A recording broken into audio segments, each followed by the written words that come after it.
Hello, my name is Miss King.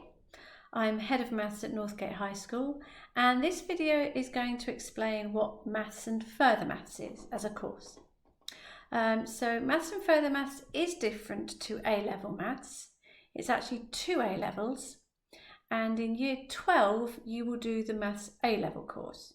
So if you would like to know what would be in the Maths A-level course, you need to watch the video about Maths A-level.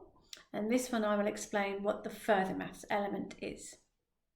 So at Northgate we're really lucky we have enough students to allow us to have a further maths groups separate to other maths groups, and that allows us to do our maths and further maths in quite a unique way. We teach the A-level course in Year 12, so the students have 7 lessons a week all the way through Year 12, and we do the exams in the summer. And that means that in August they get their A-level grade. So when they're applying for universities, they already know what grade they've got for their A-level in maths. And in Year 13 we embark on the further maths. So we're quite lucky in that way, because our group is so big, they can have all the lessons together. And they get to know each other really well because of it. 7 lessons a week, you can't hide. 3 teachers split the work between us in order to teach it. So let's have a look at what's actually in the course. So we need an entry requirement of a grade 7 at GCSE Maths, and that's because this is quite a challenging course. Your algebraic skills need to be very good, and you have to love maths. You're doing, half of your timetable is going to be maths. So you need to love maths in order to take this course. As I said earlier, the A-level in maths is taken after Year 12, and that's split into 3 exams. Paper 1 is pure maths, paper 2 pure and stats, paper 3 pure mechanics, and again I talk about those more in the A-level video. Year 13 we start further maths, and this is a slightly different setup. So there are 2 core elements we teach, pure core 1, pure core 2. They're quite algebraically based. And then we need to take 2 more exams. Out of statistics, mechanics, or additional pure maths. Now the way we work it is we will teach the statistics and mechanics first and get those courses covered. And then if there's time, we will give the additional pure maths a go as well, giving students the choice as to which exams they wish to be entered for, or they can enter for all 3 of the optional ones and choose their best 2. So that's how we do things. So what do these courses involve? Well, further maths, the compulsory methods, has some lovely maths going on. So we start meeting complex numbers at long last, and matrices, and we look at hyperbolic functions, polar coordinates, a whole new way of getting coordinates. Rather than going x across, y up, we think about going a radius out and an angle round to get to a place. And lots of other things on there which will be completely new for everybody. We do more in statistics. We meet some new distributions that are used in real-world statistics. Chi-squared tests are used quite a lot across other subjects, especially at university level. And again, lots of new maths coming in there.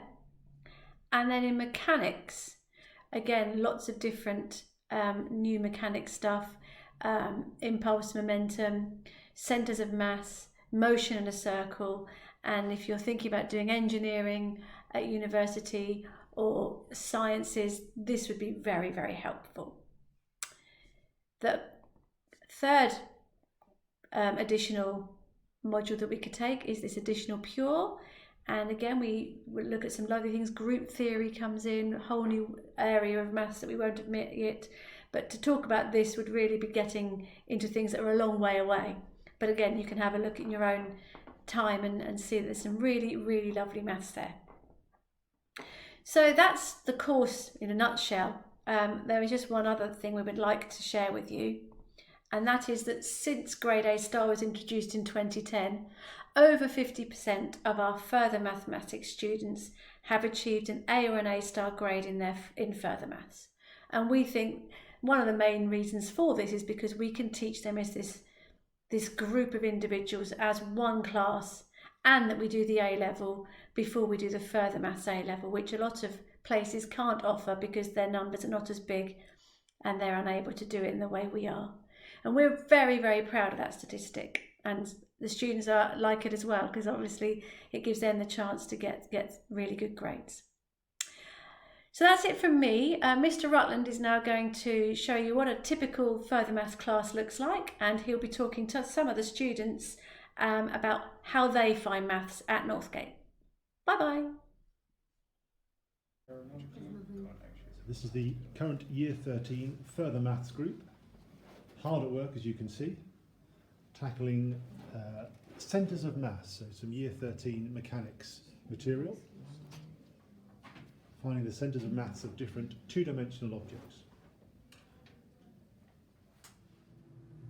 Okay, in front of me I've got 4 of the Year 13 Further Maths group we just saw in action. I'm just going to ask them a couple of questions. Seamus, tell me something that you've enjoyed in the Further Maths course. I think the favourite part of my course has been complex numbers, which is where if you allow negative numbers to have square roots, and it's really interesting to see all the real world applications that these imaginary numbers can have, like simple harmonic motion.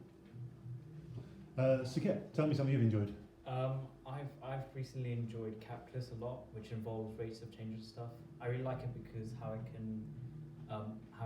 it can model loads of different stuff, such as just simple movement and even economic stuff. Okay, Oscar, I expect the question lots of people want answered who are thinking of doing further maths is it difficult? I mean, it's one of those things where if you're taking it, you sort of know that it's going to be hard. But I think it's one of those things that the more you get into it, and the more you sort of get into the mindset of how it works, it's not actually too bad, because it seems really scary. But especially once you've done the first year of stuff, you can use that to go up. It's not like immediately hard. It starts kind of at a lower scale, and then you sort of build up to the harder things, and it all links back together as well. And following on from what Oscar said, there's a support system in and outside of the classroom where we've got a group chat at the moment, so if anyone ever's stuck on homework we've been set, we can all help each other out.